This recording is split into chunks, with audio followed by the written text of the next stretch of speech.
only thing we have to fear is fear itself. The National Weather Service has issued a severe thunderstorm warning. Welcome to the Common Sense Practical Prepper Podcast, where prepping doesn't have to be complicated or expensive. Coming to you from a well-defended off-grid compound high in the mountains. Coming to you from his Florida room in Richmond, Virginia. Neither off-grid nor well-defended, unless you count his chickens and cats. Here is your host, Keith. Hey all, this is Keith, and welcome back to the Common Sense Practical Prepper Podcast, February the 1st, 2026. And as my father would say about this cold weather, let me clean this up a little bit. No, I can't see that one. Here's this one.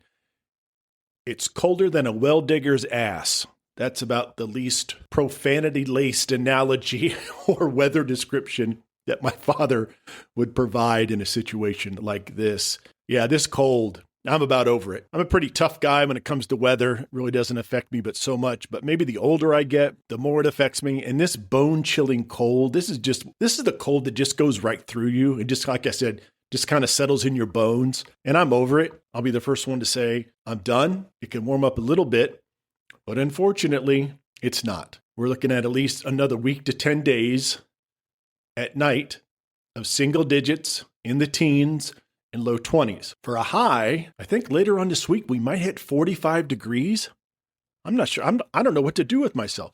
But the big thing is that it has been so cold for so long. I'm not sure if it's any record or anything, but it has to be close to a record here in Central Virginia, not just single digits every now and again at night.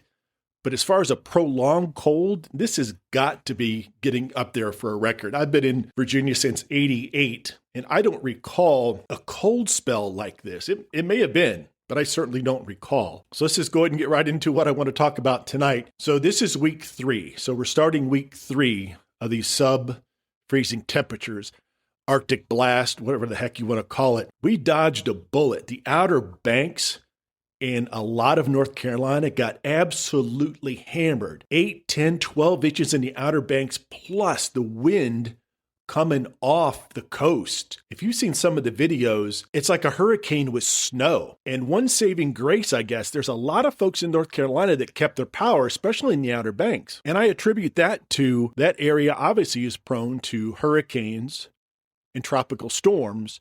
And over the years, the electrical infrastructure, the grid has been buried underground, like a lot of cities on the East Coast, Florida. You guys know that as well as anybody else. So there's no power lines necessarily to knock down. Trees can fall, but they're not going to run into any power lines. The power lines that are above ground, the power poles are these huge concrete structures that can withstand hurricane force winds, sustained winds for a long period of time. So if there's a saving grace, I guess it's the fact that the folks in the Outer Banks have, for the most part, not lost power. Now, that is a very touristy part of the country, a lot of rental homes.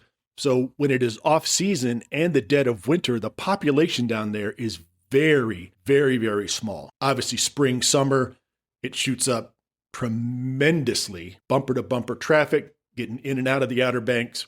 A little too touristy for me, but you get the picture. So I was thinking about how frail or how fragile the infrastructure is, or our electric grid infrastructure. And I was thinking today, all of these data centers, you can't surf the news and not run across a lot of states that are building these data centers as fast as they can put them up. And when any major company or corporation comes to a town or wants to come to a particular state or particular city or county, this is what normally happens. So they put out these bids. Hey, ABC Data Center is looking for a place on the East Coast. And then what happens, all these cities and counties, their development committees or economic development partners reach out to this company and basically provide them incentives to build in their city. Okay, you guys won't have to pay personal property tax if that state has it. You don't have to pay it for 10 years. Here's a tax break. We'll do this. We'll do that. And it's kind of an incentive to bring that industry to that particular city. It'll provide jobs. And of course, then the city, if they're picked, they count that as a win. The new ABC 123 data center will employ 750 people from our town, and it's great. And then the people move in. Then you have to think about the infrastructure, the roads. Is it near an interstate? Are you going to need to build more schools, more utilities, that type of thing? So it's not very simple. It's a very long, drawn-out process. And the reason I bring that up is our electrical grid is archaic and well overdue for some sort of overhaul. Just like the infrastructure, the highway infrastructure, the bridges are falling apart in certain parts of the country. And the electrical grid is very, very fragile, very, very susceptible. Cyber attack, physical attack, or just flat out breaking down. So I got to thinking about these data centers. With the electrical grid being as fragile as it is, where do these data centers get their electricity? They don't necessarily just plug into the grid, but I found out that that's exactly what they do. So if you have a city or a town and they don't necessarily have the finances to do a major upgrade to their grid, these huge data centers are going to put a stress on an existing grid that probably needs to be reworked anyway. So in researching some of these data centers, if the power was to go out in the town where this data center is housed, a lot of these data centers have backups, dozens and dozens of diesel generators, thousands and thousands of battery banks, all sorts of different ways to keep them online in the event they lose their grid tie. I even read where there's some states that in the event the power goes out or there's a brownout or an electrical infrastructure problem, the data centers are required to drop off the grid and go to their backup power so Bobby Joe and Lindy Lou down the road don't get affected. Because you can imagine the amount of power and the amount of stress these data centers put on the grid, that if there's a situation, the first person to lose power are going to be the people living around these data centers, and the data center potentially is still going to be tied into the grid. Some states are requiring these data centers to go to their backup, so any power that's available can be routed back to the public, which I think is an absolute great idea. And we can talk for days about the data centers, the environmental impact, and all that stuff, but that's not what I want to talk about. So I was thinking about these data centers, big, huge draw on the power grid, a power grid that's already very fragile. But it's nice to know that in the event of some sort of grid failure, that they'll probably be on their own. So that's nice to hear. We'll be back after a quick break. Hey, Common Sense Practical Prepper listeners. Want reliable, long-lasting food for your preps? Augustin Farms has you covered with top-quality freeze-dried and dehydrated meals, veggies, meats, and more. Shelf-stable up to 25 years, made in the USA, and actually delicious. Great prices, even better product. Use my affiliate link in the show notes. Don't forget to use the coupon code PODCASTPREP at checkout for an extra 10% off. Stock up now and prep smart. Back to the show.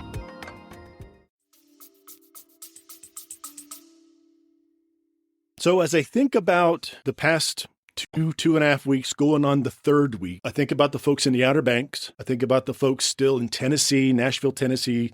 They're going on week 2, a lot of folks without power. And basically just winter in general, a lot of these winter storms and how this cold is really kind of set in for a while. And there are people still out there without power. They're going on 2 weeks without power. And these sub-zero temperatures with the wind chill, it was -5 with the wind chill here last night and early morning today. And that's no joke. Like I said before, my house was built in 1959, so it's sturdy in a sense, but, and I'll get to this in a second, I have found a couple weak spots, I guess, in the structure, a lot of drafty windows, drafty doors, drafty thresholds that I really wasn't aware of. So we talk about the storm and how the cold has set in. Here's a few things that I've noticed. Last Friday, just a few days ago, Friday morning, I went to Home Depot and they had restocked their propane heaters, their gas heaters, their diesel heaters, their generators, propane cylinders, the small ones, the big ones, just wall to wall. It looked like they were ready for any type of disaster. So less than 48 hours after that, I checked online because I was not completely prepared for week 3 of these sub-zero temperatures. My local Home Depot was sold out of everything. In fact, there was only one Home Depot, and I checked Lowe's as well. They didn't have anything. There was only one Home Depot in the Richmond area that had any generators, propane heaters, propane cylinders, the 1-pounders, and then the 20-pounders. Only one Home Depot here in Richmond. And then I got to thinking, if it was a situation where this storm that hit the Outer Banks hit Richmond, or we got more snow and ice, we kind of dodged a bullet last week as well, and most of it was to the north of us. I can imagine if we got a lot of that snow and ice, and then if this little cyclone bomb or nor'easter, whatever they're calling it, hit us instead of the Outer Banks, if you're looking at a significant supply chain disruption, meaning the trucks can't get back to the Home Depot like they did midweek and late last week to restock, the people here in the Richmond area in Central Virginia would be in a very, very hard way. Luckily, we did not get the brunt of the storm a little over a week ago. And luckily, the nor'easter did not hit us. Instead, it hit the Outer Banks. Downtown Richmond, folks cannot get their cars out. Very narrow streets. And when they finally did plow, there are thousands of cars that are plowed in. Now, they plowed the snow that turned to ice. There are hundreds and thousands of cars that are encased in ice. These cars are not getting out. I tried to shovel the ice off of my stoop. I tried to shovel the ice off of my sidewalk. It is a skating rink. I weigh 240 pounds. I got out there in my front yard and jumped up and down. Luckily, I didn't bust my ass. I jumped up and down. I could not break the ice. It is literally a solid sheet of ice. I know you're saying, well, Keith, it's winter, and that's what happens. Well, it does, and you are right. But it is rare, and I don't recall the last time I saw ice that was this thick, that was this set, that I can't even break it up with a shovel. I had to take an axe. I took an axe and I busted up the ice on my front steps and part of my sidewalk, and then went around to my HVAC unit and busted up some ice around that to make sure it was well ventilated. Those folks downtown, and it's funny because there were just a few cars on the road over the weekend, and I think, well, it's extra cold. People are just going to go ahead and stay in. All of last week, even after the roads became a little more passable, my commute to work, I just sailed to work. I'm like, where is everybody? And then I realized some neighborhoods have not been plowed. And if you live in downtown Richmond, your car is probably encased in ice. So you're either working from home, you're Ubering, going with a friend, or maybe you're not even able to get to work. So can you imagine if we got more snow and ice than we did about a week ago, and that little nor'easter cyclone bomby thing actually hit us harder than it did the Outer Banks, we would be up a creek without a paddle. The grocery store shelves would be even more bare than they are now, but for the most part, because we did get a bit of a break and we didn't get hammered last night, the stores are pretty well stocked. And the Home Depot and the Lowe's and that sort of thing were able to get their supplies back in last week. I really feel for the folks, especially in Tennessee, in the Nashville area, that are starting week 2 without power.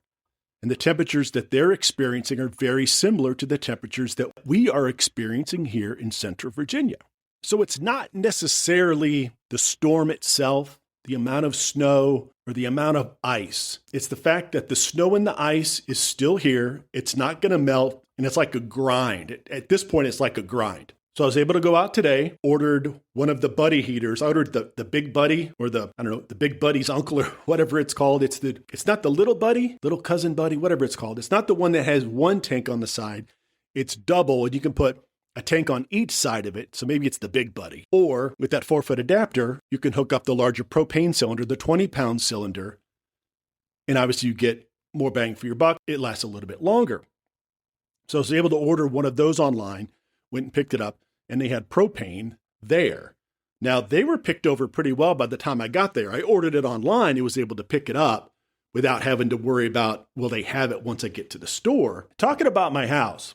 So I've been in this house about 12 years, give or take, built in 1959, like I said before, brick in front of cinder block. The house is solid, and I love this house. But with old homes come these little nuances, I guess. I had the roof replaced. When I purchased it, the gentleman had come in, refurbished it, hardwood floors, new windows, not the fancy windows, not some double pane windows filled with argon or neon or whatever fancy windows folks have these days, just a single pane window. The heat pump is sized for the house, but I went into the office last night where I record all my podcasts and I have my gaming computer, and I noticed that it was really, really cold. So I started looking and actually feeling around the windows, and damn, if it wasn't like, it almost felt like the silly window was open. And as I messed around with the window, it was closed, it was locked, but I think with the cold temperatures, the window and the frame shrunk a little, and there's these little gaps. And so I had to go out to the garage, get some window caulking that I had, bring it inside, let it warm up, because there was no way in the world I was going to be able to put window caulk from the garage, the temperature it was, and have it actually stick. So I let it warm up for a while, went in and put it on the windows, brought in the little buddy heater, warmed up this room, and it's done a lot, don't get me wrong. So in the meantime, I had closed the office door. When I closed the office door, I put my hand underneath it, and you could feel a breeze. You could feel the draft. So that is going to be a huge help. Now, I have checked it since then. Feels like it's doing a lot better than it was. So here we are going on week 3, and I finally figured out that's an exploit, I guess you could call it, so going on week 3, so that's definitely an issue in this room that I've been able to take care of. But for the last 2 weeks, I've been losing all sorts of heat, and my energy bill is going to go through the roof, but I've got it taken care of. So what I'm going to do is, come spring, I'm going to get a little clipboard and I'm going to walk the entire house like I've done before, but obviously I've overlooked things. And I'm going to check every door, every window, every threshold, and do everything I can to be ready come winter. Now, by going over the house with a fine tooth comb, this will also help become summer when it gets really warm. And hopefully, by filling up these cracks, literally filling up these cracks, I'll be able to keep the AC in the house. And come winter, I'll be able to keep the heat inside and not have to worry about the HVAC unit and the heat pump not keeping up. Again, it's an older home. The heat pump is only about 14 years old, so it'll do what it needs to do. I just need to be a little more responsible and make sure that I'm giving the heat pump, the AC unit, the HVAC, I guess, a good starting point. I don't want to waste any more energy than I already am. Now, I'm certainly going to look at a pellet stove insert or a freestanding pellet stove here in a couple weeks once the weather breaks. Chimney sweep's got to come by, check out the chimney, that whole nine. So that's something that I'm going to look into. I'm also going to look into encapsulation of my crawl space. Now, I do keep an eye on that as far as humidity and temperature. I have a couple hygrometers and thermometers down there remotely that I could check, because I certainly don't want any sort of moisture, a huge moisture problem in the crawl space that leads to mold, and then that's a whole thing, and that in the end could cost a ton of money. So I'm familiar with crawl space encapsulation. Again, something I'm going to look into. It's not at the top of my list because that can be very, very expensive, but I'm going to have some folks come out, crawl underneath the house, and see how much it is to replace the vapor barrier, seal up the crawl space foundation vents professionally. I have sealed most of them on my own, the ones I can get to, and it's hell. Even with all these cold temperatures going on week 3, the temperature under the house is 38 degrees. You're probably saying to yourself, Keith, that is way, way too cold. And you're right, it is. And that's something that I need to do better on, so I'm not basically just throwing money out my leaky windows. So in the meantime, I've got draft snakes, hoodies, jeans, socks. I don't think I have any underwear stuffed under doors to keep any drafts. That would just look terrible. Not that the hoodies and the jeans look much better, but it just got me thinking. My friends, they're doing fine, and here I am in this cold, drafty house, and I thought I had it all taken care of. It's never been, I don't recall it being this cold for this long. And I think where the real gut check came in when I found out we're going on week 3 of these sub-zero temperatures, single digits, negative 5, 10 below with the wind chill. And I think that's when it really hit home that I need to be a better steward, a better homeowner, and do what I can to try to make things better. Because I kind of look at it like this. I don't think I failed as a homeowner. I think I could have done a better job. And so I use that same kind of mindset about prepping. I look at my pantry, the go bags, and you're constantly evaluating where you're at. Do I need this? Is this too much? Am I overthinking this? Am I being hypervigilant? And I'm going to take that same approach, and appropriately so, take that same approach to my preps. Do I think I have what I need? Or is it going to take a grid down situation? Is it going to take an SHTF situation to really expose any weaknesses that I might have in my preps? Well, to a lesser extent, this cold weather snap has done that as far as maintaining a comfortable environment, a comfortable temperature inside my home. So I consider this a dry run. So kind of a blessing in disguise. So when I do decide to sell this house, the drafty bits will be taken care of. Maybe the crawl space will be encapsulated. And when I put it on the market, it'll be much more appealing to folks. If I could say, oh, these windows were replaced, crawl space, whatever I end up doing with it. So I think this was kind of a wake-up call that I'm becoming very uncomfortable with the temperature in the house at times. I'm under all my quilts and stuff thinking, I don't remember it being this bad. Again, it's just something I need to tweak, something I need to fix. And if it had not been for this cold snap, I would have continued to throw money out the door and out the windows to the power company when it wasn't necessarily needed. And I could have fixed it. But I didn't know how bad it was until it got as cold as it is. I have more of the window films coming in tomorrow. I don't have a hairdryer that works, so I'm going to get those installed tomorrow. The first one is going to be on the windows here in the office just to make sure, and those should make a significant difference. But it's funny how things work. The cold temperature hits, we're going into week 3, and then I start doing some troubleshooting, and I realize that the house is not as sealed as it could be. And granted, like I said before, heat pumps, when it gets below a certain degree, certain temperature, it's like diminishing returns. It's not going to keep up. Some folks have dual zones, 2 floors, 2 heat pumps, single-story rancher here, just one big heat pump. A lot of windows in the Florida room. I love my windows, love my big trees in the back, and it's just a trade-off. But I think I can do better. And again, it's just a mindset of this is my home. I own it. I need to take care of it. And I just don't want to, it'll be fine. I'll do it next winter. I'll just tough it out. I'll just buy more propane. I'll buy another little buddy heater. I don't want that to be the norm. I want to be able to fix the problems so they don't happen again. So speaking of propane and buddy heaters, I think also what I'm going to do come spring, every other trip to Home Depot once a month or whenever I go to Home Depot, I am going to grab a 2-pack of the propane cylinders, the 1-pound propane cylinders, just so I have them in the event something happens next winter and I need them. I won't have to check the website at Home Depot or Lowe's. I won't have to run by in the morning before we go to work or on the way home from work or call to see if they have it. I will have them. I will have the propane cylinder stocked up. I will have my 2 buddy heaters, and in the event they are needed next winter, or even later on this winter, I'll be set.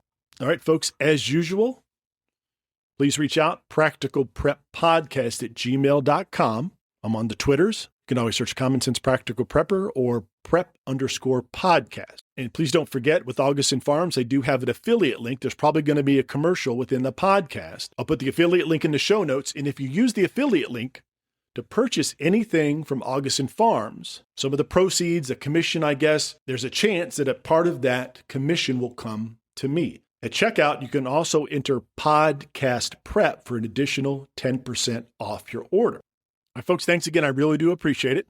If you're in a part of the world that's cold, please stay warm. If you're in a part of the world that's warm, enjoy the warmth.